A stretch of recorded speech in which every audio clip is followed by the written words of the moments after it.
Committee will come to order. This year, as we did last year, the committee meets today to get an assessment of the threat environment in which our military personnel are asked to operate. I think it's important that we understand not only the threats that are out there today, but the general direction of trends as we make decisions about this year's Defense Authorization Act. If we just think about some of the things that have changed since we had this hearing last year, we can remember the enormous amount of time and effort was spent about Russia's activities in Ukraine. Of course, those gains have been consolidated, and now there is the most significant military presence in the Middle East that they've had since the 1970s. Meanwhile, ISIS has launched attacks both in Europe and the United States, and it has spread to more countries, including notably Libya, Afghanistan, as well as others. There have been reports which have been confirmed in other congressional hearings about ISIS' use of chemical weapons on the battlefield. Meanwhile, the Iranians continue to be provocative to the point of even detaining U.S. sailors recently. North Korea launches missile tests and nuclear tests and sticks its finger in the eye of the world. And meanwhile, China is continuing to develop its islands out of the Pacific Ocean and has begun to install, according to reports, military aircraft and surface-to-air missiles on those islands. So needless to say, the world is not getting any simpler, and the world is not getting any less dangerous. I really appreciate our witnesses being here today to help explore these issues. I'd remind members that this obviously is an open, unclassified session. Immediately upon its conclusion, we will go into a classified session with the same witnesses. So if you have questions on classified that require a classified answer, obviously withhold, and we'll do that in classified session. Before turning to our witnesses, I'd be pleased to yield to the distinguished gentlelady from California for any comments she'd like to make. Thank you, Mr. Chairman. I ask unanimous consent that the ranking member's statement be entered into the record. Without objection. We look forward to Ranking Member Smith returning, hopefully within a few weeks, absolutely. And it's been an honor to try and help out in this role. As we know, and generals, you're here to discuss again how complex and a dangerous place the world is today, unpredictable. And we know that there are at least 5 key national security challenges that are driving defense planning and budgeting. All of them key, all of them critical, and we look forward to your comments today. It's so important for us to receive clear, objective, and comprehensive assessments from the defense intelligence community. A deep and clear understanding of these threats and the trends and developments that drive them is fundamental to the committee's work in shaping the defense budget and in helping the Department of Defense and the rest of the national security establishment perform their duties effectively. So we look forward to your comments. I know I would like to discuss sort of priorities and how perhaps those are changing. We certainly acknowledge your difficult and challenging work, and thank you again for being here today. Mr. Chairman, I yield back. Thank the gentlelady. We're pleased to welcome back before the committee the Director of the Defense Intelligence Agency, Lieutenant General Vincent Stewart, and welcome, I believe, for the first time, at least in this capacity, the Director of Intelligence for the Joint Staff, Major General James Mars, our witnesses today. Thank you both for being here. Without objection, your complete written statements will be made part of the record, and we'd be pleased to hear any oral comments you'd like to make at this time. General Stewart. Chairman Thornberry, Congresswoman Davis, members of the committee, thank you for this opportunity to provide Defense Intelligence Agency's assessment of the global security environment and the threats facing the nation.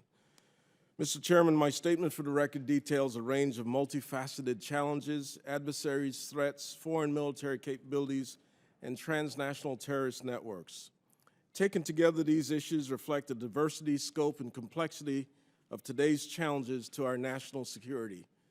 In my opening remarks, I'd like to highlight just a few of these threats, which represents our 5 focus areas in all warfighting domains: space, cyberspace, air, surface, and subsurface. Turning first to the current threat from ISIL. With the coalition engaged against the Islamic State of Iraq and the Levant, DIA is helping the warfighter and our policymakers better understand both the ideology and the capabilities of ISIL. ISIL, as well as like-minded extremists, are born out of the same extreme and violent Sunni Salafist ideology. These Salafi jihadists are determined to restore the caliphate, and as they've shown, are willing to justify extreme violence in their efforts to impose their social order on others.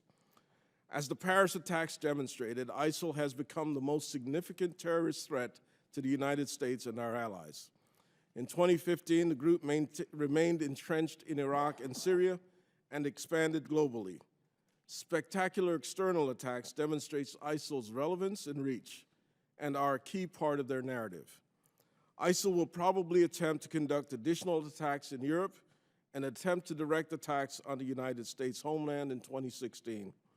ISIL's foreign fighter cadre is core to its external attack capability, and a large number of Western jihadists in Iraq and Syria will pose a challenge for Western security services.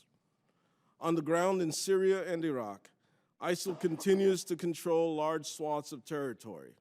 In 2015, coalition strikes impeded ISIL's ability to operate openly in Iraq and Syria, curtailed its use of conventional military equipment, and forced it to lower its profile. In 2016, the growing number of anti-ISIL forces and emerging resource shortfalls will probably challenge ISIL's ability to govern in Iraq and Syria. However, the group probably will retain Sunni Arab urban centers. Turning to Afghanistan. In their first full year in the lead, Afghan security forces increasingly conducted independent operations. However, these forces struggled to adapt to a lack of coalition enablers and at high operational tempo, which led to uneven execution of operations. As a result, insurgents expanded their influence in rural areas, limiting the extension of government control. The deployment of Afghan specialized units and their enablers will be necessary to continue securing key population centers in Afghanistan. Russia. Russian military activity has continued at historically high levels. Moscow continues to pursue aggressive foreign and defense policy, including conducting operations in Syria, sustaining involvement in the Ukraine, and expanding military capabilities in the Arctic. Last year, the Russian military continued its robust exercise schedule and aggressively and occasionally provocative out-of-area deployments.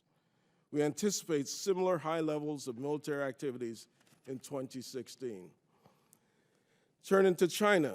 China is pursuing a long-term comprehensive military modernization program to advance its core interests, which include maintaining its sovereignty, protecting its territorial integrity, and projecting its regional influence, particularly in the South China Sea.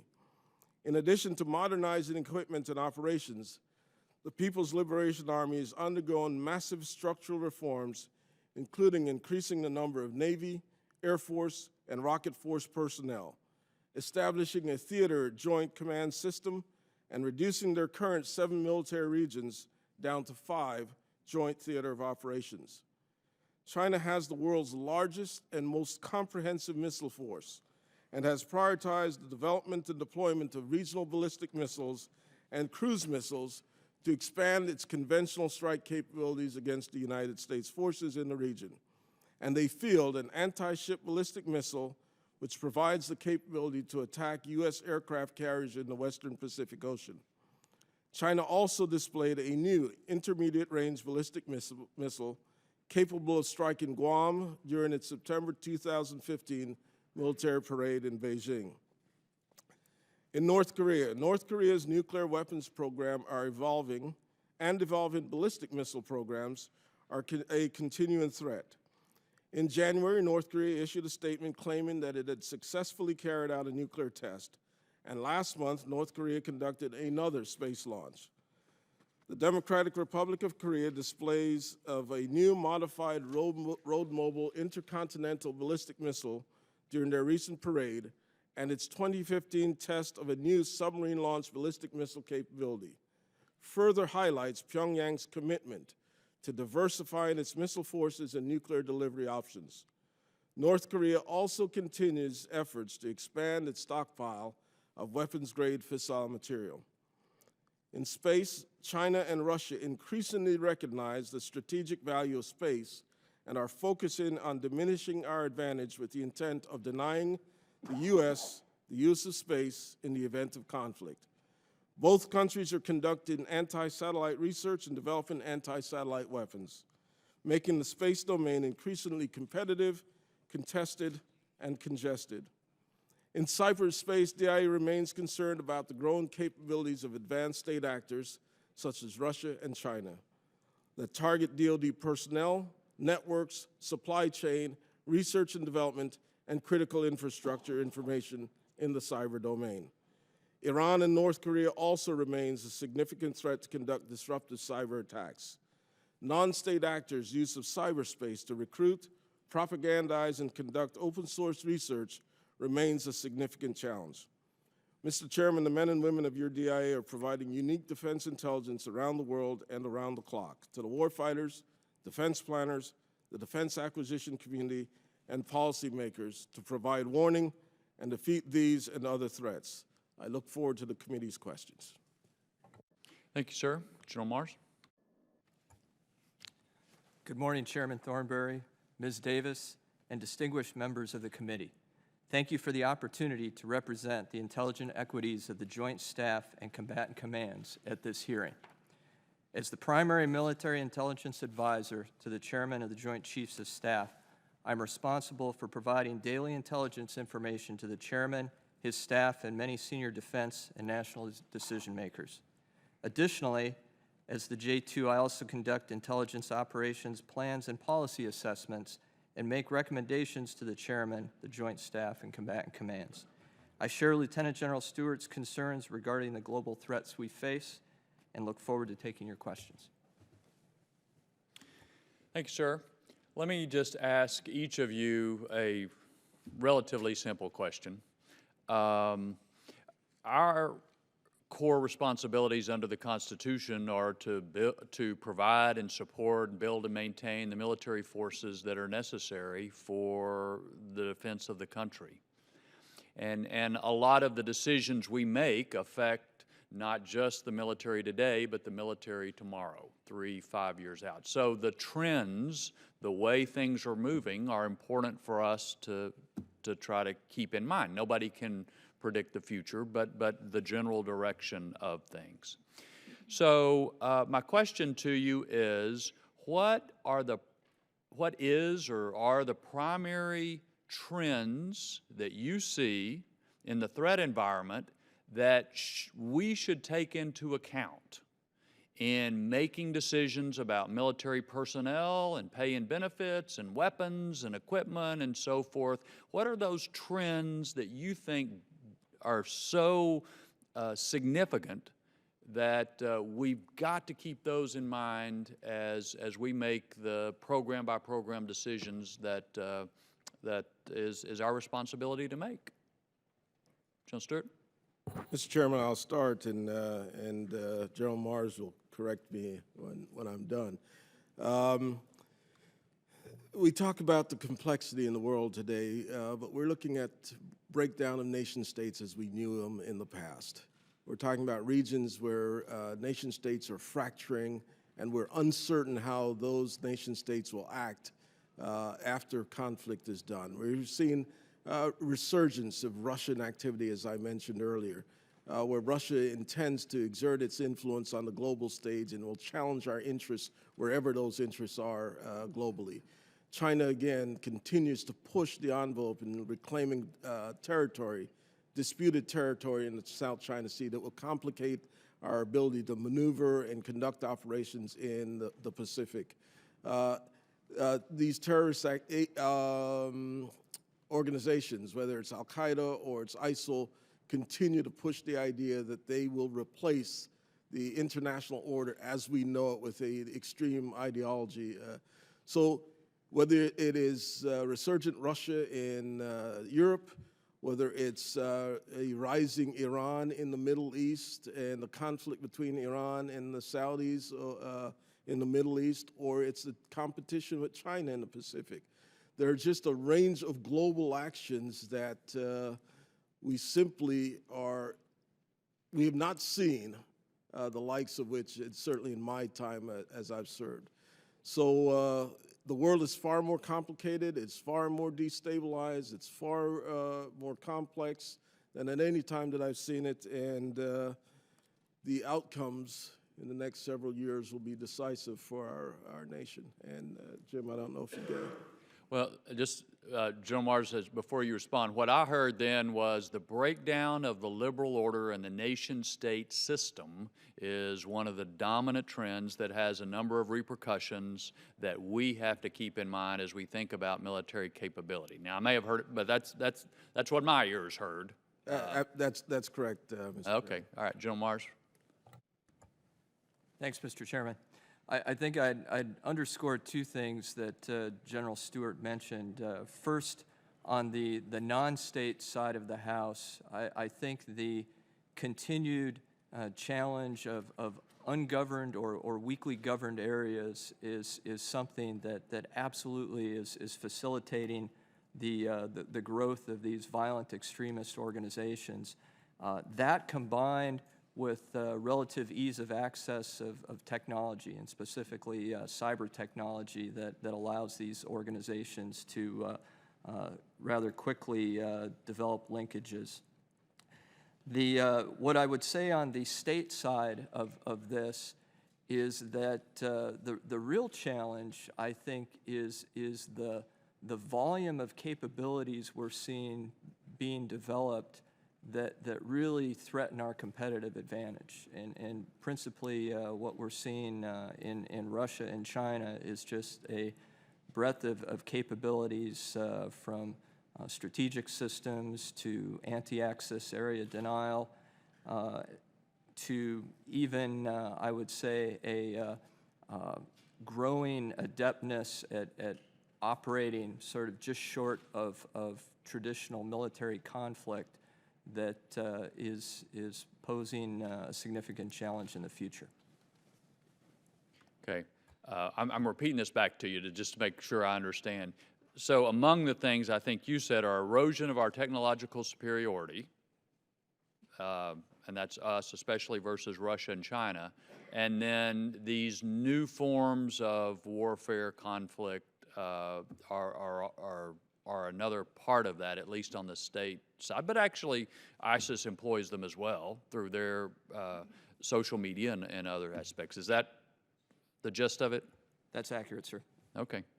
If I could, if I look at it in three terms: resurgence of competitive nation states that compete against our interests, breakdown of traditional nation states, generates ungoverned space, generates conflict that we're not quite sure how that will play out.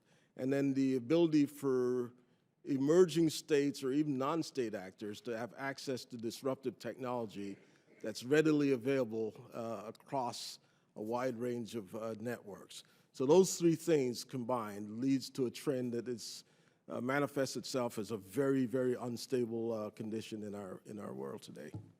Which makes our job complex because we've got to prepare for everything from nuclear war down to hybrid and the kind of little green men sort of situations where you don't really know what's happening, and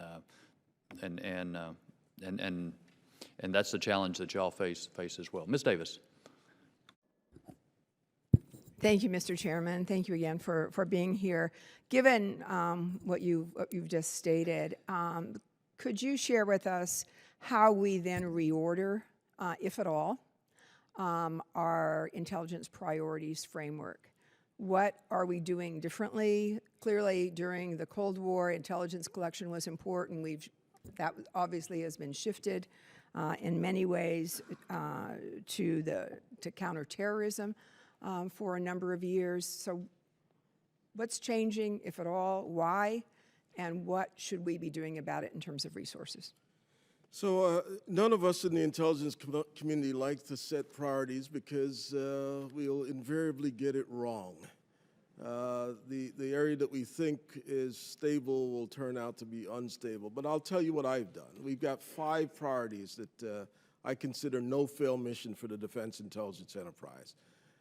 How do we win the current fight, primarily focused against those trans-regional terrorist threats, whether they be in Iraq and Syria or in Afghanistan? That's priority number 1. The next set of priorities are focused on these nation states that will compete with us on the globe. Russia as a dominant nuclear-armed challenge to our interests around the globe. Iran, well, how will Iran behave as it comes out of a sanction regime, has increased revenues, continues to develop missile capability, competes with its neighbors in the region? North Korea. We've seen the level of activity with North Korea, whether it's nuclear missile technology, intercontinental or medium-range ballistic missile capability, a regime that is, can best be described as unstable, certainly uncertain what its intentions are, and longer term, what will China and China's role be in the international order? China presents itself as a peaceful rise to regain its status on the international stage. We're not so certain that that rise will be peaceful because of some of the things that it's doing in the Pacific and globally. So those are our 5 top priorities. There are a whole series of contingencies that we're still thinking about, but if you asked me today where I was putting my resources, those are the top 5. And hopefully General Mars and the J2 and the rest of the folks are thinking about some of the lesser priorities so that we are not surprised by something that happens on the stage. General Mars, do you want to comment? Ma'am, I think the one thing I'd add is more from a process perspective. So the focus is absolutely where General Stewart said it is. What we are working along with DIA and USDI is on what's called an Integrated Defense Intelligence Priorities Framework. And that is a project that's been underway over the last year, and it's basically to set in place a formalized mechanism where we as a department can better articulate what the defense intel priorities are and make sure that those are clearly linked to the national level framework. Thank you. And does that allow for some reordering within that? I guess it's the out-of-the-box thinking. And as an example, where would you see that where you actually had shifted in seeking something that you hadn't expected within that frame of mind? So it's probably premature to say that about this process that's just evolving right now. So literally, we are working with USDI on a version 1.0 of this capability that will see or be unveiled later this spring. But I will say that absolutely a big part of what we have to do is, while we're mindful of these larger strategic challenges out there, that we still have a team that has to play position around the world and be thinking about the things that aren't in the paper right now. And I'm confident that the team has a good approach for that, both in terms of how we as defense or intel professionals think about warning, and really that's our part of the tradecraft that helps to avoid surprise. And also at the national defense or at the OD&I level, thinking about tradecraft in the sense of what's been called in the 2014 National Intelligence Strategy anticipatory intelligence. So it's even at that level trying to figure out how we better make room for that in our daily activities. Okay, If I could add, though, given the 5 priorities, the 5 focus areas I've talked about, we've done a series of seminars to look at those key areas and think our way through not only from the country-specific, but the regions, what we know today, and really start thinking about what are some of the black swan events that we're not all thinking about, the nonlinear events that could unfold. And so we're putting in place a process where we think about alternative analysis, black swan events, awfully hard to call, It's interesting to note that one of the events that we looked at in the Middle East was what would happen if the Mosul Dam collapsed. And we're hearing increasing now the discussion about the viability of the Mosul Dam and what that would mean. That's something that is non-traditional intel kind of thinking, but it would have significant implications if that event occurred. So we got some processes in place where we're thinking about alternative analysis and red teaming so that we are not caught blind looking at Russia and Iran and North Korea and miss some event. Thank you, Mr. Thank you, Ms. Davis. The chair now recognizes himself for a series of questions. General Stewart, General Morris, first of all, thank you both for being here. General Stewart, I would never instruct a general what to do, but I'm going to request, especially with those 3 stars, that you pull that mic just a little closer to you so that we can hear you even better. We're proud of your service, and I was looking at your resume. I wished I had time to read it all in the record, but through all of those over 35 years, I guess. Now, how many years total do you have? I think I'm starting my 35th year. Well, we just are so proud of what you've done. And as the director of the Defense Intelligence Agency, one of the things that we are doing now to everyone who appears before this committee, based on some information we got at a retreat for the committee a week or so ago, is did you have to submit your statement for the record to any individual or entity prior to submitting it to us today? Not for review. We certainly submit that so that my bosses are aware of what I've submitted, but not for review, not for modification, not for changes. Okay, so who do you submit it to? Both the DNI and USDI. Good. Now, the other question I would ask is, we looked at this in your best personal, professional, military judgment, as well as the written statement that's here. As I understand from your written statement, you're to give us an assessment of the global security environment and to address the threats facing the nation. As Chairman Thornberry mentioned, sometimes we're looking directionally because it's hard for us just to take a snapshot of today. But if we were going back to, let's say, the beginning of this decade, we could pick any other time that you think would be preferable, but let's begin at 2010. If I were to ask you, would that assessment and security environment and threats facing the nation, is it better today or worse today than it was in 2010? I would assess it's far more complex today than it was in 2010. The things I've outlined, breakdown of nation states, conflict in region, reemergence of competitive peers, far more complex, and I would submit more dangerous than it was in 2010. And to help us with our colleagues when we're trying to get dollars for defense, if you were to ask you to give me a percentile figure from 1 to 10, 1 being no change, 10, let's say, being an alarming change, where would you peg it along that continuum between 1 to 10, between, let's say, 2010 and today? Now, that's not real good math here, but I'd probably put it in the 5 or 6 range. 5 or 6 range. Sure. Now, the other thing we're always looking at, too, is our ability to forecast when we think these things are going to get worse or better. So let's go back to 2010, because we started making a lot of cuts to national defense back around 2010, 2011, 2012. Were these, this threat assessment that has changed, as you indicated, to a 5 or 6 along that continuum, were they predicted at that particular point in time, or were these surprises to us? There were certainly lots of indication of Russian military modernization. There's certainly lots of indication of China military modernization and reclamation effort. ISIL was not a dominant theme, but Al-Qaeda was certainly still a threat. So I don't know that any of these are large surprises. The morphing of Al-Qaeda into ISIL probably took some elements by surprise, but all of the pieces were there.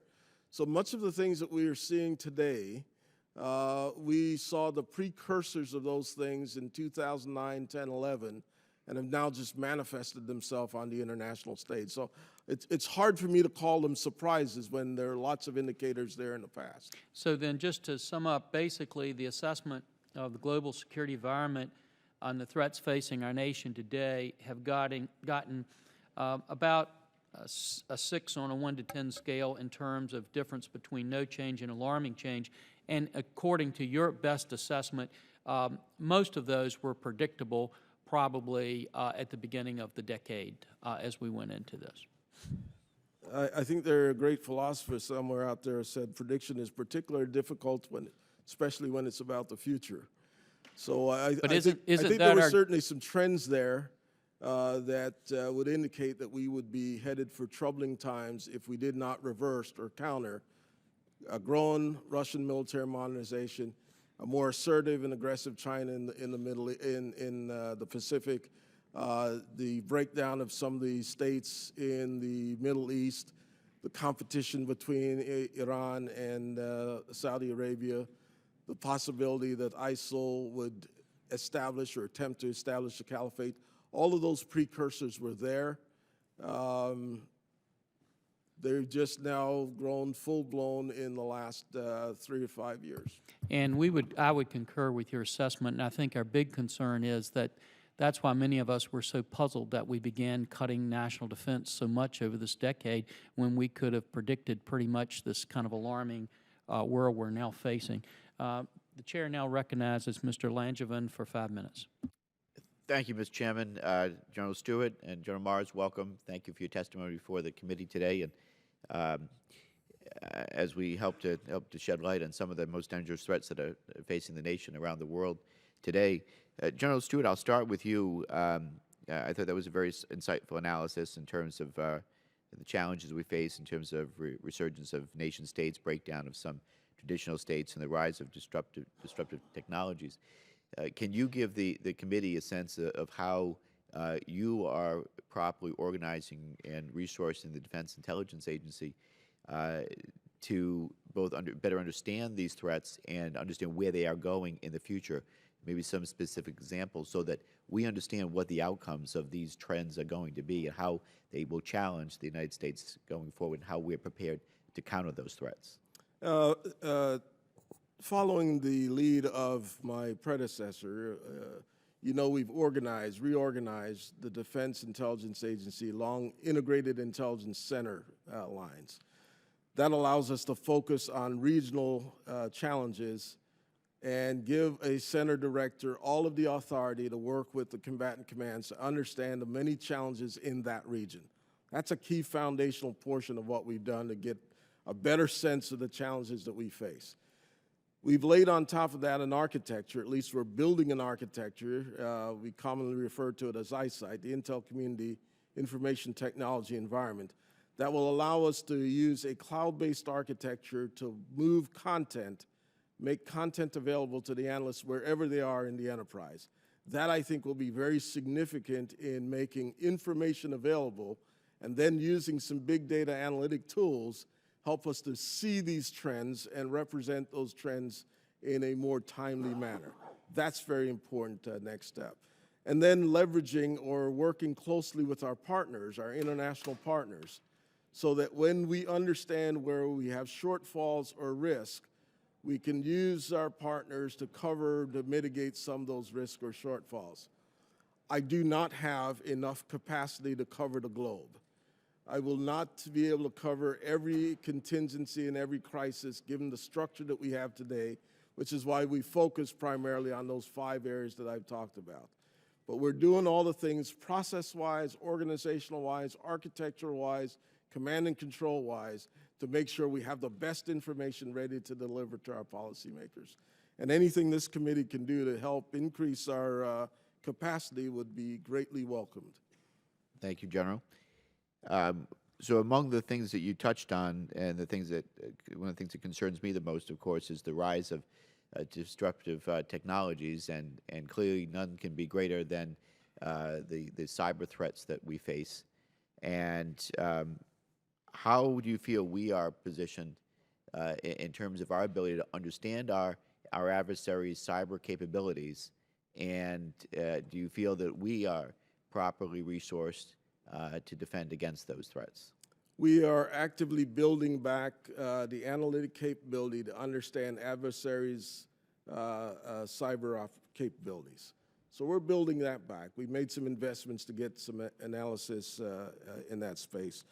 Thinking about the cyberspace, that domain, the ability to counter activities in that space from kinetic actions, which requires a level of analysis to just find the nodes that we could defeat kinetically, all the way through the most more discrete cyber, understanding key nodes, key networks, key routers, key switches. That requires an exquisite level of intelligence that we've not invested in over the last several years. So we're starting to build those pieces back now. That will take us a little bit of time. The fact that we're focused on those key threats, the key actors, Russia, China, North Korea, Iran, will help us, but it won't position us to deal with the non-state or the emergent actor in that space. And General, do you believe that Cybercom should be its own independent COCOM, and how might this benefit our cyber operations worldwide? I haven't really thought about that question, to be honest. And I'm hesitant to go there because I know that Admiral Rogers, the commander at U.S. Cyber Command, has an opinion on that. So We I'll just want your opinion for now. I will just say at this point, Cybercom needs the relationship that it has with NSA far more than NSA needs Cybercom. I don't know that Cybercom could be effective and carry out its mission without that very close relationship, integrated relationship that it currently has with NSA. It would have to build significant capacity to understand the threats and counter those threats, and I think that would be very costly in the near term. Thank you both, and Chairman, I'll yield back. Gentleman yields back. Gentleman from South Carolina, Mr. Wilson's recognized for 5 minutes. Thank you, Chairman Forbes, and thank you, General Stewart, General Morris, for being here today. And General Stewart, I appreciate you citing concerns about maintaining our technological edge and evolution of unconventional warfare. This is a focus of the Emerging Threats and Capabilities Subcommittee. I have the privilege of working with Congressman Langevin on these issues, and we look forward to working with you in the future to address that. And also, General, Jim Clapper, the Director of National Intelligence, recently discussed potential threats being posed by advancements in biotechnology, including an ability to edit human genes, so-called gene editing. I'm concerned about these types of technologies falling into the hands of terrorist groups or even lone actors. Can you describe for the committee the national security threats being posed by these and similar biotechnologies? I'm always hesitant to talk about sequencing of genome. Could we take this to a closed hearing, if that's okay? Hey, be happy to. Because I don't want in this setting to talk about either our capabilities or an adversary's effort in this space. Well, I'd be and again, thank you for your extraordinary service. I did represent Parris Island, so I have a deep affection. My late father-in-law was one of you, a Marine. And General Morris, with your recent experience as U.S. Cyber Command Director of Intelligence prior to your post as Joint Staff, could you please explain what deliverables can be expected from the Defense Innovation Unit experimental project?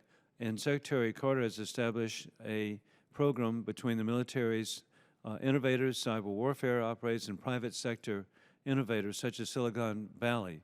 What technologies or tactics should be developed to keep intel-driven operations in the lead against any enemy with regard to cyber warfare? So, sir, I think the specific focus of that program is still evolving, but it really, for me, comes down to how do we better harvest the volume of information that exists out there and figure out innovative ways to basically make sense of that cloud and apply it to keeping our networks safe. Well, we really appreciate your leadership. And also, General Morris, the Office of Defense Director of the National Intelligence has reported that roughly 30% of the former Guantanamo detainees are confirmed or suspected in re-engaging in terrorism, killing American families. What trends has the DIA observed in detainee recidivism and the capacity, willingness, and past practices of foreign countries receiving detainees to take appropriate steps to mitigate the risk that they would re-engage in terrorism to threaten and kill American families? If I could jump on that one, please. The recidivism rate remains at about 17%, confirmed recidivism. Most of the nation states where we've transferred detainees have done a really credible job in either controlling, monitoring, keeping them from getting back into terrorist activities. We have not seen an upward trend in recidivism. Like I said, last year when I briefed this committee, we were somewhere in the 18, 19% range, and we remain about that same rate today. And something that concerned me, a number of the detainees were sent to Yemen, but it has disintegrated. What has happened to the detainees in that country? If I take that one for the record, please. I don't have specifics on Yemeni detainees, but if I could take that one for the record, I'll get back to you. And additionally, what is the assessment of the relationship between Russia and Cuba? Russia continues to have a strong partnership with the Cubans. They continue to do out-of-area exercises with Cuba. The relationship is not as close as it was during the height of the Cold War. I think that's basic calculus of what's important, but they And would that continue to work include together. port and landing rights within that country? Yes, Congressman. And thank you very much, and appreciate both of you.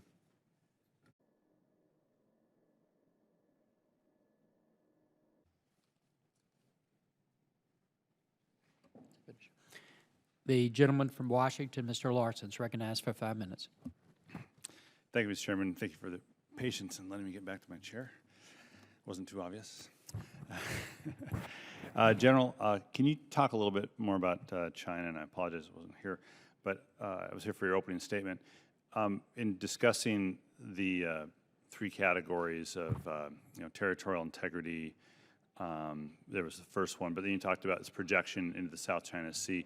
Do you do strategic or operational assessments or tactical assessments about the intent beyond the South China Sea and how China might be using its investment in surface and other modernization for projection beyond the South China Sea? So we've seen not only reclaiming some 3,000 acres of land in the South China Sea, we also see increasing naval activity in the East China Sea, disputed territory with Japan, building commercial capability on these outlying regions will ultimately mean that China will want to defend their economic interests. So we're starting to see surface-to-air missiles being placed in the region. We're starting to see, as I've indicated, increased missile technology that can counter our naval forces. We're seeing outposts being built. Specific to the surface, investment in surface combatants, though, do you see this as as a test zone for operations beyond the first and second island chains? At this point, the evidence seems to indicate defending the 9-dash line in the territorial disputed areas. The aircraft carriers that they're building, the one that they built and the second one I believe they just commissioned, will not have the same blue open ocean capability that our aircraft carriers have, nor will it be able to execute air operations the way that we use our carriers. So at least initially it looks like it's localized. But some of the excursions now with port facilities in Africa and their submarine technology suggest a much broader global capability in the offing. Yeah. And I can talk more specifically about the surface capability enclosed. Yeah, I would prefer that. Just to follow up, and I'll yield back. It's not just you; others out of the Pentagon and maybe in the State Department have used the term they're reclaiming land. Just to be clear, they're not reclaiming anything. They're creating land. They're not reclaiming land that exists. They're creating land in violation of international law, and we need to be clear about that. If we say they're reclaiming land that doesn't exist by creating it, it sort of gives it some justification that it was theirs to claim in the first place. And I think we need to really push back hard on this, because they're creating that which does not exist and that which is not recognized by international law. I think that's a fair assessment, that the territory does not exist. They are building territory. In the reclamation language, it suggests that they're falling back on their ancestral claim that this territory existed. It is part of their land domain, and so it's really just building that back in. So technically, you're absolutely right. There's no territory there. They're building territory, and so the language is not as precise as we probably should have it. Yeah, all right. Thanks a lot. Thank you, Mr. Chairman. The gentleman from Ohio, Mr. Turner, is recognized for 5 minutes. Thank you, Mr. Chairman. General Stewart, there's been much discussion about Russia and the Open Skies Treaty, and so I want to ask you a question about the Open Skies Treaty. Can you please provide the committee with details on the counterintelligence risks to the United States and our allies of a digital electro-optical EO sensor and an infrared sensor, IR sensor? As we're aware, these planes fly over not only the United States, but also our allies in Europe. And could you provide the committee with any reports or assessments DIA has prepared on these questions? Now, we've heard, of course, responses that we can just cover things, that we can mitigate this, but if we can, also the Russians can. But the concern, I guess, we have is what are we actually getting from this treaty? Because Russia does get more because of our space assets, the clarity in which we have versus the clarity that's offered from their access through open skies. And can't this information be used for simple tasks such as targeting and threatening the United States? This is obviously something that's been a significant amount of discussion. I'd love to know what the DIA has reviewed, what assessments you've done, and what the DIA has prepared. I've got to keep this really simple for me. This open skies discussion is, think Polaroids in the 1960s, 70s, and 80s versus 1080 high-definition capability as we go to a digital environment.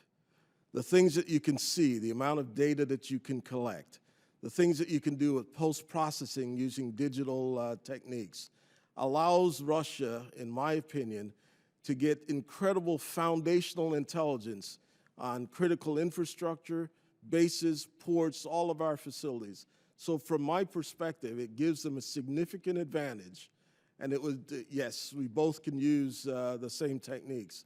But I have a great concern about the quality of the imagery, the quantity of the imagery, the ability to do post-processing of digital imagery, and what that allows them to see as foundational intelligence that I would love to have personally, and I would love to deny the Russians having that capability. Excellent, thank you. I know many people have been very concerned because of then, as you just described, that fidelity of information, how it's translated into actual risks to the United States. Now, as we were coming out, I would like to ask both of you, we were in the ante-room here, we were having a discussion about the number of exercises that Russia is having. General Breedlove has testified before us and has foreshadowed to our committee his concern of the SNAPS exercises that Russia is using that have translated into actual military action, and the inability to discern when an exercise is going on or when actual military aggression action is going to be pursued. As you look at this, my concern has been, I think a lot of people who are looking at it are very concerned that these exercises are not training, but they're actually practicing. I'd love to hear from both of you your thoughts on the Russian posture and the exercises that they're undertaking. The recent SNAP exercises have been realistic. They've been threatening. They show a level of sophistication that I have not seen in the 20 or so years that I've been watching Russian/Soviet activity. It certainly looks as realistic training as anything I've seen the Russians do.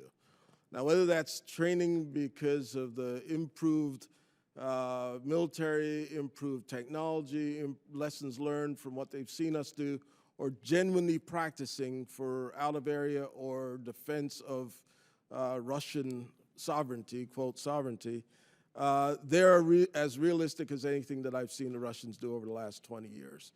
There is some evidence that previous SNAP exercises were great rehearsal exercises for their deployment into Syria. So if you take that as a model, then you can extrapolate that these practice very deliberate, very thoughtful, high-intensity rehearsals could be rehearsals for some other either localized or out-of-area operations. Jim? Sir, I think I'd echo General Stewart's comments and just underscore that our impression has absolutely been that Russia has been evolving the art of using these exercises to create ambiguity, and within that ambiguity make our task of warning against potential action more difficult. Thank you, Mr. Chairman. The gentleman from Arizona, Mr. Gallego, is recognized for 5 minutes. Thank you, Mr. Chair. Lieutenant General Stewart, so what I'm hearing here, Russia, China, Iran, North Korea are the 4 national threats. We all agree on that. And global jihad is our growing transnational threat. And part of what makes answering these threats difficult is that they all require very different approaches to deal with them. So terrorism requires more special forces. China, requires us to have a strong maritime and naval capability. The Russians require us ground forces, and Iran and Korea will continue to use asymmetrical tools to basically mess with us. From your perspective, is the U.S. meeting these threats with the right balance of resources at this point or into the future? And does the rebalance and refocus towards Asia or the proposed rotational brigade that we're having going through Eastern Europe, for example, allocate our resources smartly enough, or is this an area where we're probably missing the mark now and maybe looking in 5 years forward? So I'm always hesitant to talk about the right force construct, because that really isn't an intelligence question. And I would defer to the service chief and the chairman to talk about the right force construct. Certainly in my conversations and in the things that we've reported, we've explained the totality of the threat, the challenges that we face, and I think I would like to defer to the services and the chairman to talk about what's the right construct military forces. Okay, then I yield back. The gentleman from Georgia, Mr. Scott, is recognized for 5 minutes. Thank you, Mr. Chairman. I don't know if you can do it in this setting or not, but one of the things that concerns me is the link between Russia and Iran, the new amount of money that Iran now has, obviously, to purchase weapons, most of which would likely come from Russia, and the impact that may have on the strategy in Syria. One of the things that we assess, in addition to Russia moving into Syria to prop up the Assad regime, is Russia's ability to demonstrate their advanced weapons capabilities, the buyers in the Middle East and across the globe. So we certainly expect that this show of capability, as Iran gets additional resources as they come out of the sanction regime, could lead to Iran purchasing advanced weapon systems from the Russians. We've already seen them go through with the deal of the S-300. There's discussion about some of their aircraft that the Russians are using in the region. So I fully expect that Iran will use some of their resources to continue to modernize their military forces, and that their supplier of choice will likely be the Russians. General, they already have the ability in Iran to hit a multitude of countries in the region, dozens of countries in the regions. The thing that they did not have was a quality targeting system, and then questions about the actual capacity of the warhead, if you will, on the missile. Do you believe that our sanctions will hold in keeping them from getting better targeting and stronger warheads? Our sanctions in the past has not kept the Iranians from developing the most sophisticated ballistic missile capability in the region, capable of reaching all of their potential adversaries, capable of reaching into Europe. They have not only built a very robust missile technology, they've improved their accuracy, they've improved their mobility. I don't see them changing that trajectory because their missile capability is a way to confuse, confound our actions, and it's a guarantee for the regime. So I don't see sanctions changing that trajectory at all. I think as we lift sanctions, in fact, there's increasing likelihood that they will find ways to improve lethality, mobility, range of all of their missile systems. Gentlemen, thank you for your service. I'll save the remainder of my questions for the next hearing. And with that, Mr. Chairman, I yield the remainder of my time. Gentleman yields back. The gentleman from New Jersey, Mr. Norcross, is recognized for 5 minutes. Thank you, Chairman. General, again, thank you for your service. Russia has become, to many, a more serious threat over the course of the last 5 years, particularly with Putin.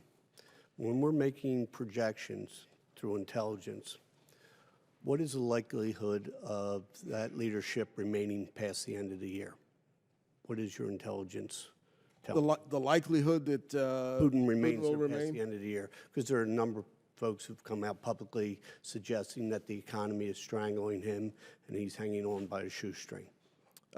He has a weak economy. He has demographic issues within the country. I see no indications that Putin will not survive the near term being the next year or so. They're out-of-area operations, and the casualties and the economy could cause some internal unrest. But when you look at his, in spite of the economy, you look at his popularity ratings, all of us should be as popular as he is viewed in Russia.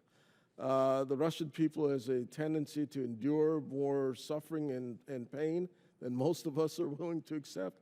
So I see no trend at this point that indicates that he will not be here through 2016 and beyond. So when we take a look back at what caused the downfall of the old Soviet Union, primarily, along with many other issues, had to do with the economy that drove that nation into the ground. With Iran now entering the oil market, and along with the U.S. and international, that's a serious glut where we're not hearing from any of the economic forecasters that that's going to rebound. That's their single driver for their economy. Do you see that trend continuing? That trend will continue. It will challenge a number of domestic issues. It will cause them to reprioritize some of their military spending. So they'll spend at a lower rate. It will challenge whether or not they can sustain large-scale out-of-area operations, but I don't see it in the near term as a challenge to Putin and the regime. And just to follow up on one issue, you talked about his popularity ratings. Listen, anything that comes out of Russia, you take with a grain of salt, has very little to do with the truth. What independent assessment do you have that his popularity actually does remain strong with the general public? I don't have any independent. I know what the Russians publish, and I know that Russia also controls the narrative far better than we do in this country, in any Western country. So he is controlling the narrative. He controls, to a great extent, what the Russian people see and the conclusions that they draw from that. But there isn't anything that I've seen that genuinely refutes the belief that he is a strong leader. He is making Russia stand up to the West. He is demonstrating historical Russian desire to be a dominant world player. I don't see anything outside of the Russian narrative that refutes that which they're feeding the Russian people. So in the absence of something definitive, Russian people believe he's standing up to the West. They believe he's a strong and forceful leader. He believes he's put Russia in the rightful place where they should stand on the international stage. And the economy is painful, but it's worth enduring because we are now a dominant power. The economy is also driving China in a direction that they're not comfortable with. In fact, we just read they laid off 1.2 million workers, which, given the size of the country, doesn't seem significant, but it is. Do you see the economy driving their military program in a slower pace than it has been? I have not seen a slower pace, though I suspect if the economy continues the way it is, that they'll have to, again, make some prioritization. They'll reduce their activity, but I don't think they're walking away from this military modernization.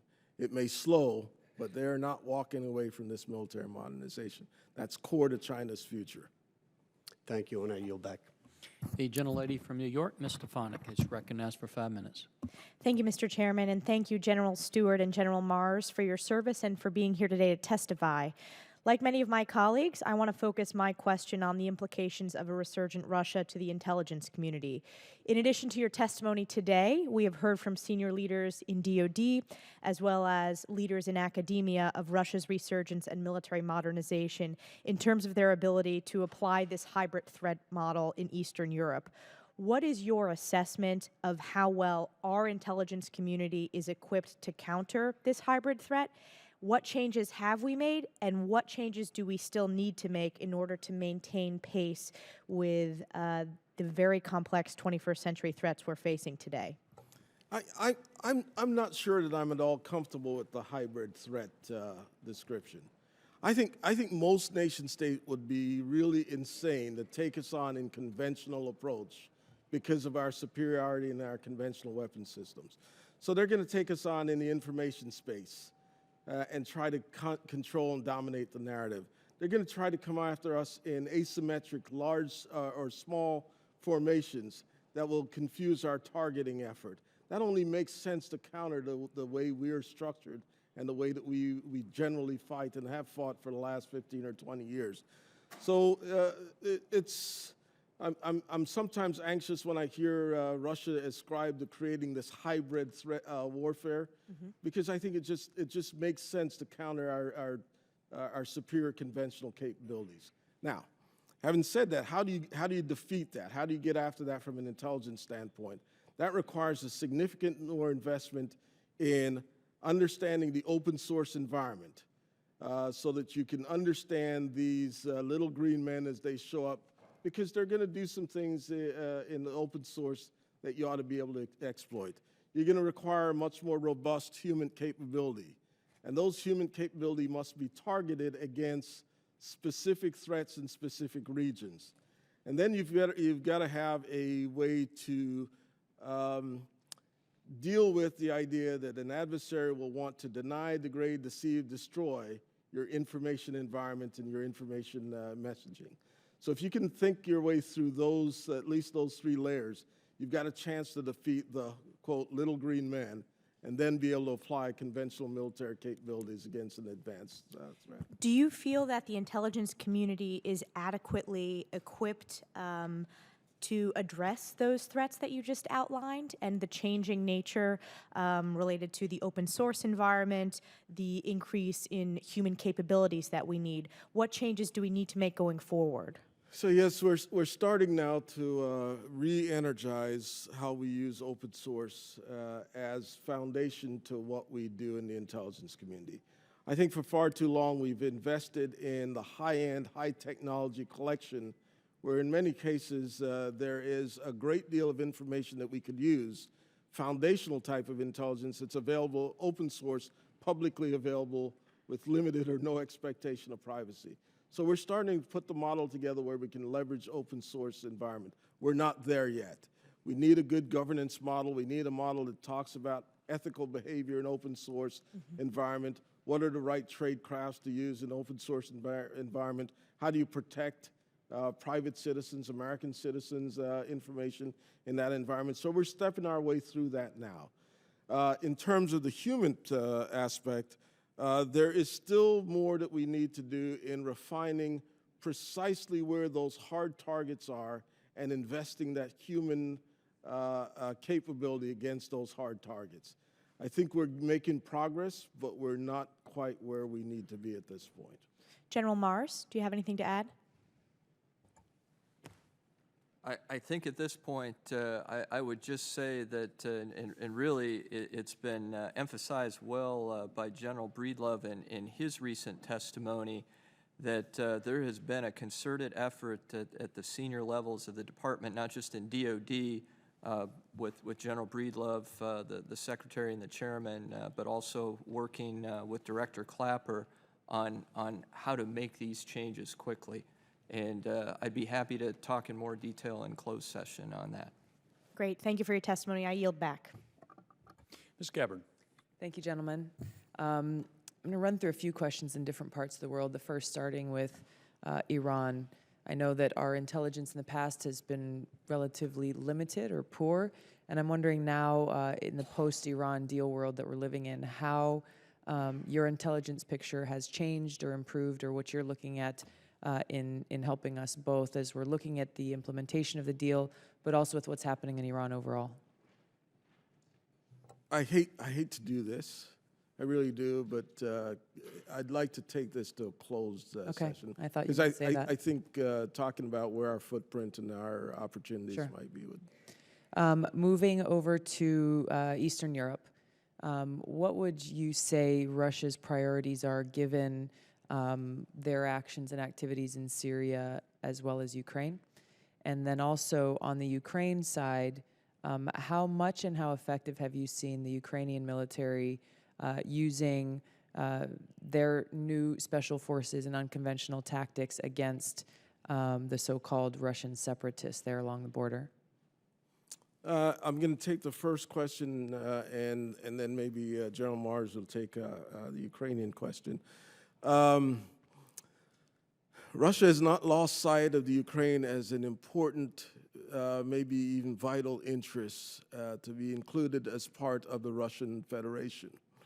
So I view their activity in Syria as multidimensional, one of which is how do we take the international community's focus off of the Ukraine while we keep it in this state of isolated conflict and maybe cause the Ukrainian regime to do something that falls outside of the Minsk agreement and therefore allow Russia to continue its activity.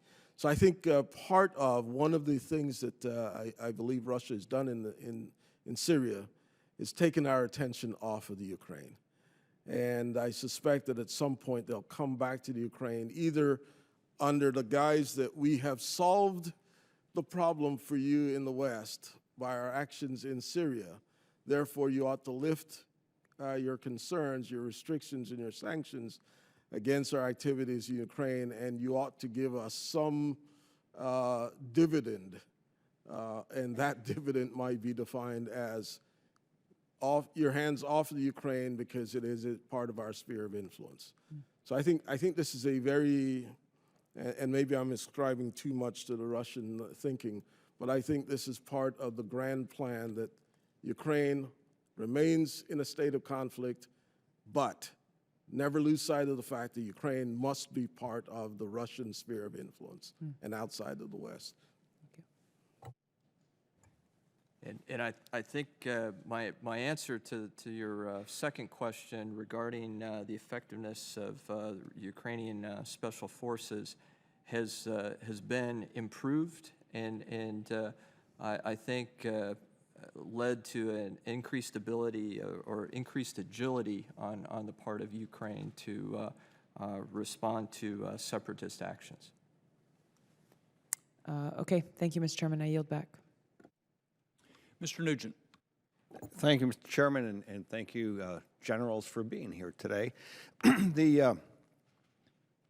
I've two areas of concern. One is obviously the foreign fighters as they flow back and forth from Syria and Iraq. General Breedlove was quoted, I think, just recently in regards to his testimony you know, and the fact that, you know, the daily flow into Europe, you know, they're using that disguise of refugees coming in, and they're really taking advantage of that in Europe, but also possibly here in the United States. Can you comment in regards, do we have a good handle on that, or not? In Europe, I'm not sure that there's a great handle on how you sift through potential foreign fighters, jihadists that is coming in through this mass migration. So that's an issue, I think, in Europe. I'm not as concerned about the U.S. because of the capabilities that we have within our homeland defense. The things that we can do with the biometrics and the screening process makes it far less likely for them to just come across the border hidden within a mass wave of migrants.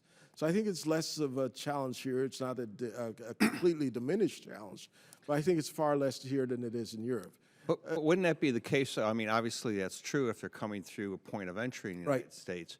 But if they're coming across open border area, obviously we don't have the ability to do that kind of screening, correct? Correct. Open borders, if they don't come through, I don't put that at the high end of my threat concern. Okay. And let me tell you where I put my threat concern with migrants. My threat concern with migrants are the migrants who are legitimately moving to get out of a crisis environment. They get to a nation state, whether it's here or in Europe. They get marginalized, they get isolated, they get dissatisfied, they feel disenfranchised, they don't have opportunity, and they become a source to be recruited and radicalized because now they view their situation as worse now than it was in the past. You're seeing that in Germany and others where they're actually going in and getting a one-way visa back to the country they came from, whether it's Afghanistan or Iraq or Syria, because they feel marginalized within the country they've gone to. But and I get that. I mean, we see that across the board where people can be self-radicalized for whatever reason they may harbor within their hearts. But I worry about those that have the military experience and I'm sure you do too, of having served in combat. It's a big difference between reading about it and actually doing it. So I am concerned that it seems like that's an issue that obviously needs more discussion. But getting to Russia in particular, I would just tell you that, from the approach that we've taken, and one of the generals that sat here and testified in front of us said, we're hugging the bear. We thought that we could embrace Russia and live with them in a way that we're going to have mutual agreement. And obviously, in their reaction and what they're doing in the Baltic states, what they've done in Crimea, shows that was a miscalculation. Now, I don't know if it was a miscalculation because of our intelligence, ability to warn, to let our executive branch know, or if we told them and they just didn't act. Can you give me some, as we relate to the State Department back and forth?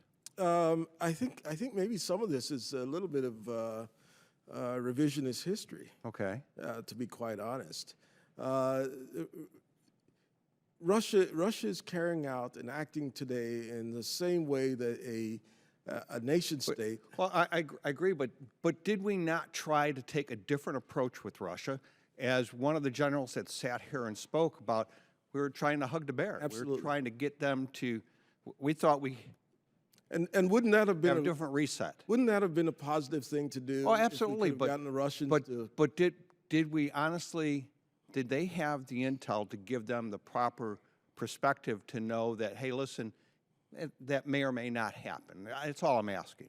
I think we had a pretty good sense that Russia would act in its interests, that Russia would be concerned about being encircled and isolated by Western forces, that Russia would revert back to thinking, going back to Tsarist time, about their role in the European continent.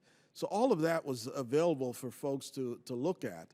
The approach that we took, whether it is to try to get Russia to act in a more responsible way in the international community, I don't know that any of us could have predicted that Vladimir Putin would come to power and would change that trajectory that was set by those leaders who preceded him. So it always looks better in retrospect. Always. But I certainly think the policy of trying to get Russia to act in a different way than it had, in a competitive way that it had acted over the last previous 50 years, was probably a positive thing. Mr. Chairman, I appreciate and I yield back. Thank you, General. Mr. Ashford. Thank you. Thank you, General. I have two different questions on two different subjects, and I just go back to your comments about ISIS and the answer you just gave. I just need to fully understand this. ISIL will probably conduct additional attacks in Europe and attempt to direct attacks in the United States homeland in 2016. I think that's my constituents, what their fear is, that it won't, the lone attacker will probably give way to directed attacks. How do we, I'm sure you've answered this already, but could you do it again? How do we address that? We know it's coming. We think it's coming anyway. We strategize around it. What is our strategy? What do I tell my constituents about how we're going to direct? I can tell you what the intelligence community will try to do. Get as clean an understanding of the foreign fighters who've gone into Iraq and Syria to support ISIL. Try to get the best appreciation for those who are flown back, and we have some techniques that's been very helpful. And most importantly, to make sure as a community we share, not just across the defense intelligence community, but our law enforcement communities and all those who will see activities. That really is the key. If we can share this information that each of us have in our different silos, and I think that's gotten a lot better over the last several years, we have a great opportunity to counter some of these threats and challenges coming from overseas. So it's sorry. I'm sorry. No, I'm sorry. Go ahead. We will not stop the lone wolf attackers. That someone is going to get radicalized and someday pick up a weapon and go after Americans. That's almost impossible to stop. But we can certainly get a good sense of those who are acting overseas, those who've got military training, and those where we're seeing indications that they're either coming back or trying to influence individuals in this country. And I know Congress, in various ways, has attempted to address the refugee issue, the visa issue. Aren't those legitimate concerns? I mean, to me, as a member who co-sponsored a bill on refugees, it wasn't we didn't want refugees to come here. It was, isn't it reasonable that the flow of ISIL-related individuals back into Europe or anywhere or into the United States through an existing program that is legitimate? I mean, refugee program or visa program. Isn't that a valid concern that we must have? Absolutely legitimate, absolutely valid concern. Where it rises to the level of most dangerous threats, for me, we have mechanisms in place, we have procedures in place that mitigates many of those concerns. So those that are coming through established borders, ports of entries and the like, not as great a concern. Could some come through borders where we don't have control? Absolutely. How high would I put that on the list of threats? Something to monitor, but not terribly high on my list. Not, for example, we don't stop a refugee program or we don't stop a visa program, but we think about it as something that could be an avenue of flow of where there could be a flow of individuals, or that could, in fact, lead an attack. I mean, my concern in listening to this for all year and a half now, almost, is this sense that they are training people in Syria. They have sophisticated abilities. They haven't used their cyber ability apparently yet, like they might or could in the future. But that you train somebody and they're radicalized ab initio. They're radicalized there. It's not radicalizing a lone wolf in Nebraska. That person could come back into Europe or the United States or anywhere else. And they're doing it already in other parts of, obviously Libya, other parts of the world, and they could put together a force of like-minded people and attack us. That's a concern, isn't it? Obviously, you've said it is, but That is a concern, and that is a plausible scenario. and then my next question, thank you, is related to intelligence gathering and cyber and all these very high-tech fields that you have done a great job, I think, in elevating. But how do we, in a general sense, how do we recruit our young people to do that work? How do we get them interested in not being in the private sector right away, making bundles of money, and going into this to work for you? How do we do that in your view? What are the recruitment tools? I'm going to start a little bit, and then maybe General Mars will pick this up.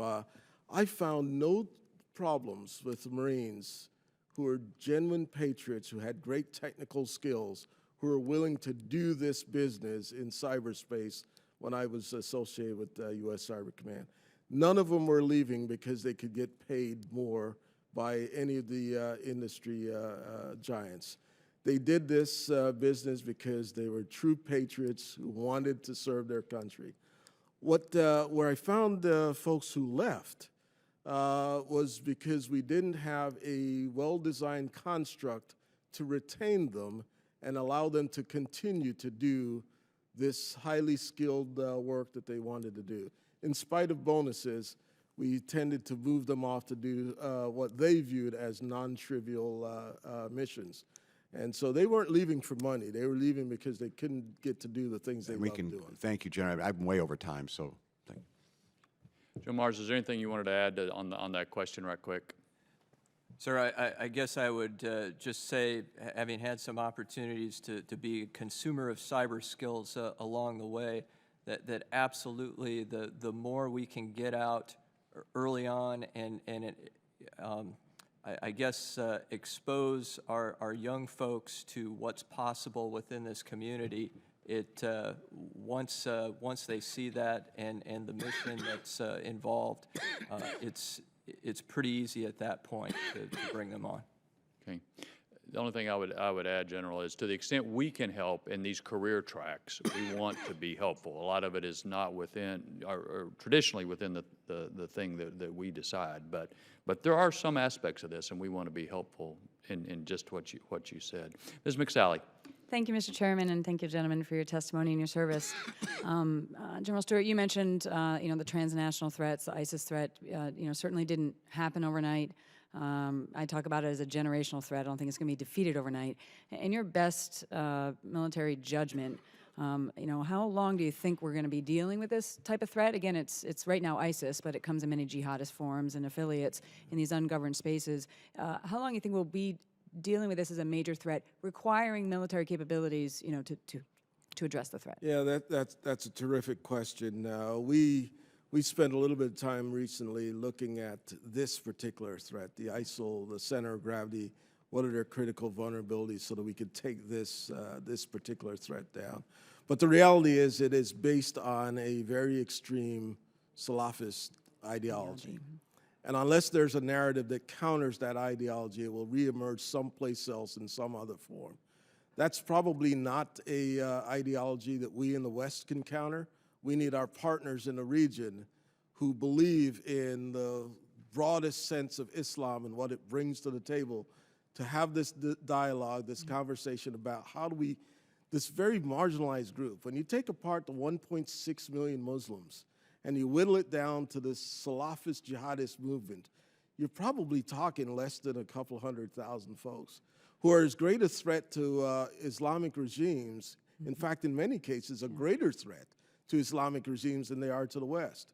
So we need them to counter that ideology and offer an alternative view of Islam that allows people to feel like they're part of a society that's looking to take care of their citizens, to enhance their opportunities, and, oh, by the way, practice their religion as they see fit. But is it safe to say that's a whole of society approach, whole of government, that there still might be a military potential that we need to be prepared for given this threat? It's not going to go away in the next year or two, I guess is what I'm It is a long-term challenge, but we always have to maintain that military capability to take out their command and control, take out their leadership, take out their networks that finance Wherever they the are. effort, wherever they are. Whether that's on a Libya, global Iraq, Syria, stage. right? Absolutely. Great. Moving on again, when my time in the military, one of the biggest things we were concerned about was terrorists and WMD coming together. And, we've seen the desire, threat equals, capability plus intent of ISIS to acquire biological or chemical weapons or to recruit individuals who have those capabilities to create them. Can you comment on any concerns you have about the nexus of ISIS and WMD? Neither ISIS nor Al-Qaeda has walked away from their desire to develop chemical, biological capability that they could use against the West. Got it. They've retained that intent. And as far as the capability, can you comment on that, or should we wait till the class? I think we could talk about it more fully in the classified setting, but they will recruit expertise who can bring a range of capabilities to ISIL, whether that's financiers, media consultant, or chemical experts. Is it fair to say the difference between Al-Qaeda, where we were trying to maybe acquire it where it existed, whereas ISIS is trying to recruit individuals with the expertise to potentially home grow it? There's some indication that ISIL is working very hard to develop their own capability. Great, thank you. Total different topic. Vice Admiral Branch is the Chief of Naval Intelligence, and since November 2013, he hasn't had a security clearance due to an ongoing investigation. A number of our colleagues wrote a letter to Secretary Mabus about this last week. I can't picture, again, we don't want to weigh in on the investigation or anything like that, but being in a position where you have oversight of Navy intelligence, but you have no security clearance for over 2 years, I can't picture him not being able to be in meetings or provide oversight. Can you share, General Mars, how that impacts your day in and day out interaction with the naval intelligence operation? I think day in and day out, our partnership is very, very strong at the senior leadership level. But he can't be in the room. And I will say, for the individuals who represent him, but I will absolutely agree that it's not an optimal situation for the Navy. Okay, thank you. General Stewart, do you have anything to add? Okay, thanks. And one last topic on the reports coming out of CENTCOM, where about 40% analysts are saying that they feel that the integrity of the analysis is potentially not pure. I don't know how better to say that. General Stewart, do you have I'm any? so glad you asked that question, because my staff has been trying to keep me from not commenting on this, and I desperately want to comment on it, because I think the assertion that somehow 40% of that workforce either represents the totality of our analytic enterprise or truly represents that their judgments are not being accounted for disturbs me more than I can state. We have a very robust process of thinking through the analytic effort, citing your sources, validating and vetting your sources. Opinions count slightly, only because you're a 3-star, your opinion count. Analysts must apply the analytic rigor that is necessary to deliver that content in a compelling way to their commander. The 40%, and I saw this number distorted to 400, is absolutely gross distortment of the challenges that they face down at CENTCOM. It undermines the great workforce that we have down there at CENTCOM, who every single day are giving their best judgment to that commander about how activities and actions are going on in the CENTCOM AOR. But there is an investigation ongoing. There is an ongoing Clearly investigation. Okay. We neither control the scope nor the pace of that investigation, and it's remarkable that folks have named names in an investigation prior to that investigation being completed, and if these individuals are exonerated, no one will retract the really distorted reporting that they've had in this situation. I'm way over my time, so thank you, and thank you, Mr. Chairman. I thank you for giving me an opportunity to Absolutely. vent on that one. Tell me how you really feel. General, it is true, however, and I've read that report myself, cover to cover, that they're reflecting in the survey data, there is more question at CENTCOM than the other combatant commands about whether the analysts believe that the work they do is altered in some way. And I understand your point about the 40%. I again looked through all those charts, and I don't want to get into too much specifics here, but there is a reason to have an investigation, and as I've said, we are working with the Intelligence Committee as well as Defense Appropriation Committee, being respectful of the IG investigation, but it is a matter of interest for this committee if, in fact, intelligence is being shaped in some way to please superiors, whether they be military or political superiors. So we're also trying to be really careful and not interfere with the IG investigation, but to say you did not say this, and I'm not trying to put words in your mouth either. To say there is not an issue at CENTCOM, I think would be also a misrepresentation of what this survey showed. I'm happy for any further comments you'd like to make. Mr. Chairman, there is an issue there. And the only thing that I've asked folks to do is let the investigation play out.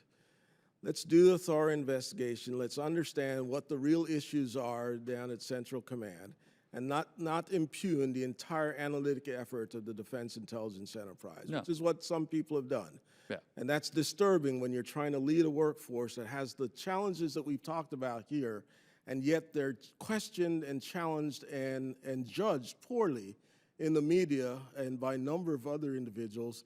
It just is unfair to that workforce. It's unfair to the leadership. No, I think that's right, and you are perfectly right to defend the workforce that is doing incredibly difficult work every single day.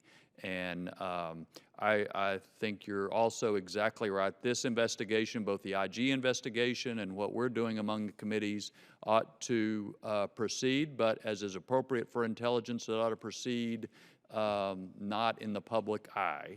I think that is, in my opinion, those are perfectly valid points to make. At the same time, I would say, but they got to proceed because there's an issue there that needs to be pursued.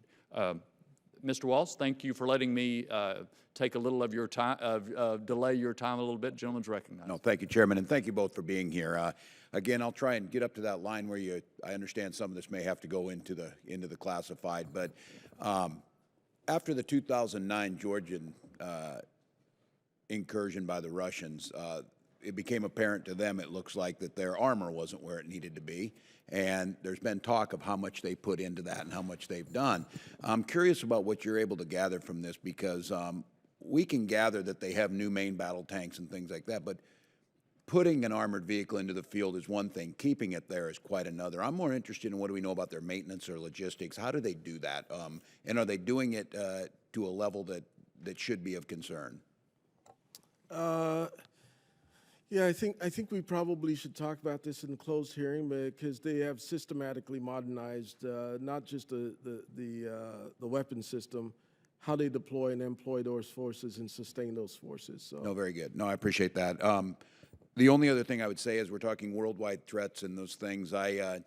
General Stewart, when I was out to visit you and several of us, where you made a statement that was pretty profound and stuck with me. Some of our challenges worldwide and security challenges do start here at home, whether it's budgetary or, as the chairman has made a calling of, and I totally agree with him, on acquisition reform. And I think it's always important whenever we're discussing these capabilities, what you need. We do have a lot of influence in that, and your statement, candidness on acquisition reform, is something I repeat often, and the chairman has pushed it. And I know this is a very hard lift, but I just wanted to reassure you it is sinking in. It's obvious from the leadership of the chairman and many's on this committee. So I thank you for that, and do understand that as you have to think about all of the things that are being asked about here, it does come back home to budgetary. It does come back home to acquisition, how fast you can field things you need to field. So I appreciate that help. I yield back, Chairman. Thank the gentleman. Mr. Franks. Thank you, Mr. Chairman. Thank you both for being here. I always appreciate those who give their lives to the cause of protecting their fellow human beings. General Stewart, you know, there are obviously a lot of us that are concerned that we seem not to be having the kind of at least observable progress on ISIS, at least in the time frame we'd like to see it. I know everybody feels the same way. But in light of that, what do you consider to be the Islamic State's center of gravity? What are we doing to attack that center of gravity? What is the strongest thing that we can do against their weakest and most vulnerable and most critical? So we've defined the center of gravity, the source of their power, as either the virtual or the physical caliphate. So the existence of a caliphate, the narrative that the caliphate exists, is a draw to forces. Yep. It's a draw to that ideology that we are going to be part of this final caliphate and this final battle. So the caliphate must be destroyed. The notion, the narrative of the caliphate must be destroyed. You can go after that in a number of ways. You've got to go after the leadership. We can't take pressure off the leadership, and we can't take pressure off of the middle management, the bureaucrats who run this proto-state we call ISIL and its caliphate. You've got to go after the narrative, as we talked about earlier. You've got to go after its financial networks. These are all critical vulnerabilities. And you're seeing some increased activity against those financial nodes and networks. How they generate cash, because if they're going to act like a proto-state, they're going to have to generate cash, they're going to have to pay employees, they're going to have to run the machinery, they're going to have to govern like a state. And so you can start going after those things that will allow them to act as a proto-state, act as a caliphate. Leadership, command and control, financial networks, infrastructure, logistics nodes, and all those things are legitimate targets. And we're seeing quite a significant increase from Central Command and others in going after those very specific nodes. So the caliphate is under attack. How that will play out over the next 12 to 18 months will be where we'll focus our effort to understand the impact that we're having going after those center of gravity and defeating the idea of a caliphate, both in physical and virtual space. Well, I was glad to hear you mention going after the narrative. That's more of a strategic approach in my judgment because, you know, tactically we usually prevail, but oftentimes in the effort to try to prevent this motivation that the discussion of the caliphate prevents, sometimes we don't address this on a strategic level. So I'm glad to see that. I know it's difficult for a military force to have a psychological approach, but it nevertheless is pretty important when a group feels that they're somehow transcendentally justified in doing what they're doing. It's important to attack that, and I appreciate you saying that. Let me shift gears if I could, and probably, given the time I have, need to address this to both of you. What do you consider the importance of Iran's ballistic missile program to its military strategy in the wake of the Iran deal or the JCPOA? And in your assessment, how likely is it that Iran will continue to move forward with the development and testing of these systems despite threats of new sanctions? Iran's missile program is one of the centerpiece of the defense of their regime. They've built a very robust missile capability in the face of 30-plus years of sanctions. There is no indication that they're going to walk away from their ballistic missile technology and capability. They'll continue to improve the ranges. They'll continue to improve lethality. They'll continue to improve maneuverability. And I don't see that changing anytime under any sanctions regime. Well, it's not exactly encouraging, but I think you're absolutely right. General, do you have any? Sir, I'd just add that absolutely Iran sees its ballistic missile capability as key to its power projection. And I guess of additional concern is what they've stated publicly is their intent to conduct another space launch potentially as early as this year. And that could unveil a capability that may have intercontinental range. Well, I'll try it quickly here. Do you believe that Russia is attempting to supplant American leadership in the Middle East with a hegemony led by, kind of a Moscow-Tehran combination? In a word, yes. All right, that's a fast answer. Thank you very much, both of you, and thank you, Mr. Chairman. Mr. Kaufman? Thank you, Mr. Chairman. Having served in Iraq with the United States Marine Corps, The only thing, I walked away opposed to the stability operations or what we used to call nation building, but now I've concluded that the only thing worse than that is doing regime change without a follow-on stability operation or nation building, and that's what we have today in Libya. And I'm just very concerned that the vacuum that has been created through regime change has given a real anchor for ISIS or for these extremist groups to operate out of. To what extent do you see them moving out of Raqqa in Syria and over to Libya? The specifics of any forces, ISIL forces moving to Libya, I think we should talk about in the closed hearing. Okay. However, the Libyan branch of ISIL is the most capable and the next most dangerous branch of the ISIL enterprise. Okay. What I saw when I was in Iraq in 2005, 2006 was that the Sunni Arabs felt pushed out of the Baghdad government, the Shia-dominated Baghdad government, and I think it's hard for us to understand, but they have such a vertically integrated form of government that all decisions really come out of Baghdad. I mean, there's no revenue at the local or the provincial level, and so when you use the term pushed out of the government, it's far more significant than anything that we can comprehend here, and that the Kurds had insisted a provision in their constitution whereby they could form these semi-autonomous regions, and we would look at where ISIS was able to come into Iraq and easily take over areas. They were all the Sunni-dominated areas of Iraq, and I would hope that we could push our government to try and influence the Baghdad government to allow this formation of a semi-autonomous region in a post-ISIS Iraq. But going to where we are right now, it would seem that we are making gains in pushing back the ISIS in Iraq. We've certainly just taken Ramadi, albeit probably destroyed it to take it. Where do you see, what's the prognosis for Mosul right now? I think every effort's being made to get after Mosul this year. As you know, urban operations is complex. It's fought in multiple dimensions. So isolating Mosul is the first step.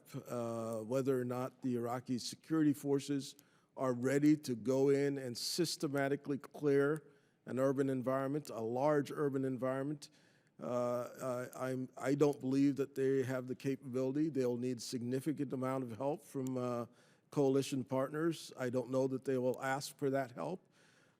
So I am not as optimistic about seizing and clearing Mosul in this year as I've read recently. We can begin the operations, we can begin to isolate, we can do some of the preparatory work, but taking and securing Mosul in the next 8 to 10 months is not something I'm seeing in my crystal ball. Okay, lastly, and this is to both of you, and that is that when I look at ISIS, they have maybe three streams of revenue coming in. One is through contributions from radical Islamists throughout the Islamic world. The second one is industries that they've taken over, whether petroleum or cement. And then the third is their ability to tax economic activity in the areas that they govern. To what extent have we compromised those three sources of revenue? I think we've made pretty significant dent in their oil revenues by targeting some of the transport. I think we've done significant dent in their cash reserves by striking some of those targets. The taxing of locals, I am not sure how successful we've been. And your third area was? Well, I think contributions coming Contributions. in. I think as long as they're seen as ascendant, I think that money is going to flow in. I think that the fact that we've reversed some of that perception, I think, has been helpful. Reversing the ascendancy will reduce the amount of support, external support that they get. General. Only thing I would add is that success, I think, against both oil infrastructure and the banking facilities is a result of just some excellent intel community collaboration. Thank you, Mr. Chairman. I yield back. Let me just touch on a couple things right quick. Afghanistan, we haven't talked about.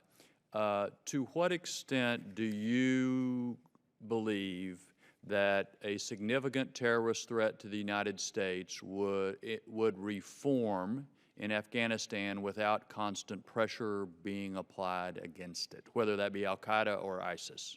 There is no doubt in my mind that if there's not constant pressure on either ISIL in the Khorasan province or remnants of al-Qaeda, that they will continue to pursue targeting U.S. and Western interests from safe havens in Afghanistan. Okay. General Mars, you have a different view? No, sir. Okay. Press reports indicate that a ISIS operative was captured, and hopefully, of course, he will be interrogated. My question is, have interrogations been a significant source of intelligence that have helped prevent terrorist attacks in the past, and has that source of intelligence diminished in recent years? Interrogation, as I understand it from the Army Field Manual, which is about establishing rapport with the detainee so that you can get truly valuable intelligence, has worked. I don't know if I can quantify how much it has prevented terrorist activity, but that type of technique works. It gets good insights that lead to other operatives. It gives us insights into how the network operates. So there's value there, and ultimately that could prevent terrorist activity. The quote, enhanced interrogation techniques are a guarantee of having a detainee tell you what you want to hear in order to stop the pain.